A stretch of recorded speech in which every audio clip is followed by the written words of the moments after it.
Dreams are like seeds.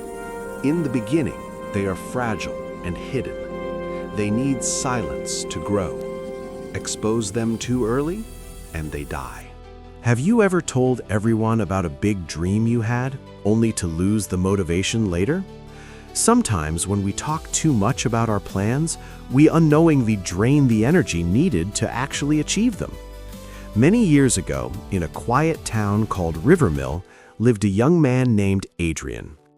Adrian was full of ambition and ideas. Every week, he discovered a new dream he wanted to chase.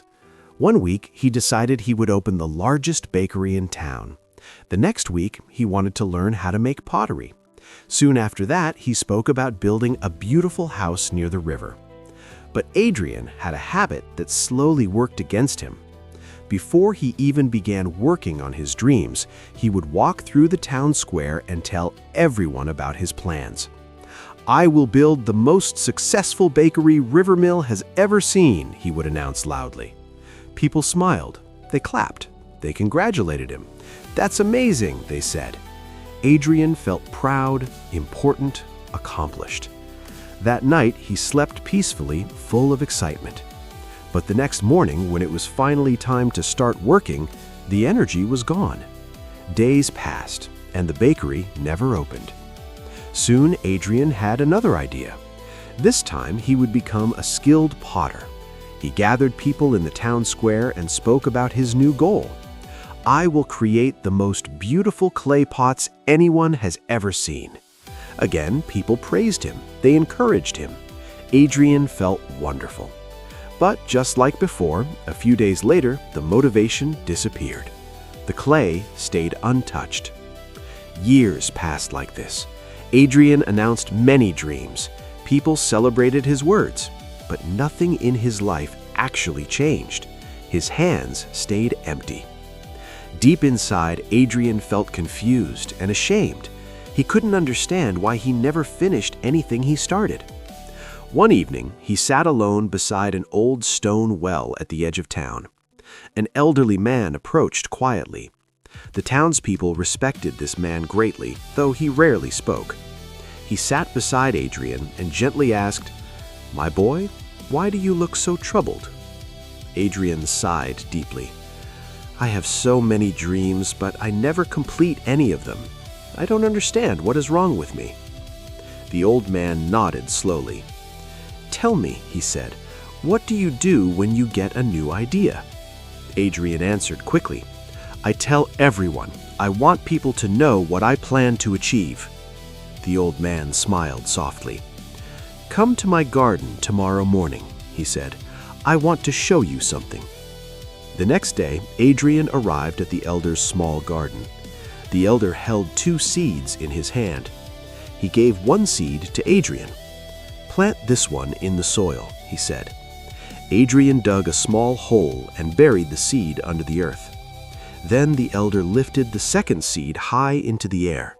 He called a few children playing nearby. "Look, everyone," he said, "I have a seed that will soon grow into a great tree." The children laughed and clapped. The old man then placed the seed on a rock and walked away. Days passed. The elder quietly watered the seed hidden beneath the soil. He never spoke about it again. Adrian visited the garden often. After some time, a tiny green sprout appeared from the ground. Week by week, it grew stronger. Meanwhile, the seed left on the rock stayed exactly the same. The sun dried it. Birds pecked at it. Soon, it disappeared completely.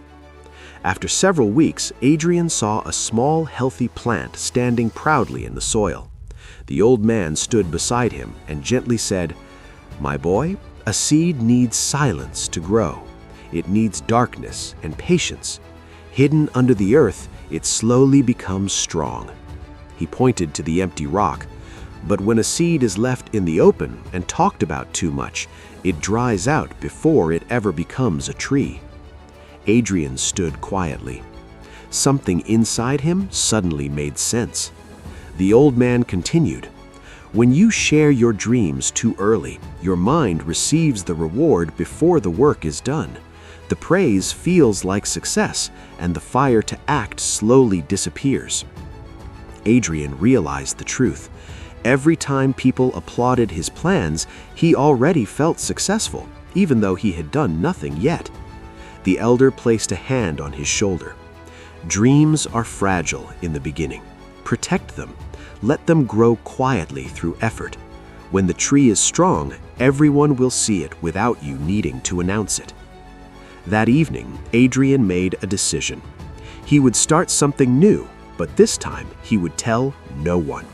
He chose a simple project. He decided to build a wooden chair. Every evening after finishing his daily work, he quietly carved and shaped the wood. Some days he felt tired. Some days he made mistakes, but he kept going. Because no one knew about it, there was no pressure, only the work. Weeks later, the chair was finished. It was strong, smooth, and beautiful. Adrian sat on it and felt something he had never felt before: real pride. Not pride from words, pride from action. One morning, a neighbor passed by his house and saw the chair. "Adrian, this is wonderful. When did you make this?" Adrian smiled calmly. "I've been working on it quietly." The neighbor was surprised. "You never told anyone?" Adrian nodded. "I wanted to finish it first."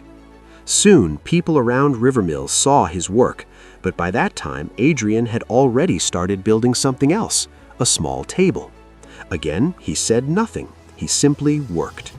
Years later, Adrian became known throughout the town as a talented craftsman, not because he talked about his plans, but because he finished them. His actions spoke louder than any announcement. And the lesson is simple. If you truly want your dreams to grow, protect them in silence. Let your work speak when the time is right, because the world does not need to hear what you plan to build. It only needs to see what you have built.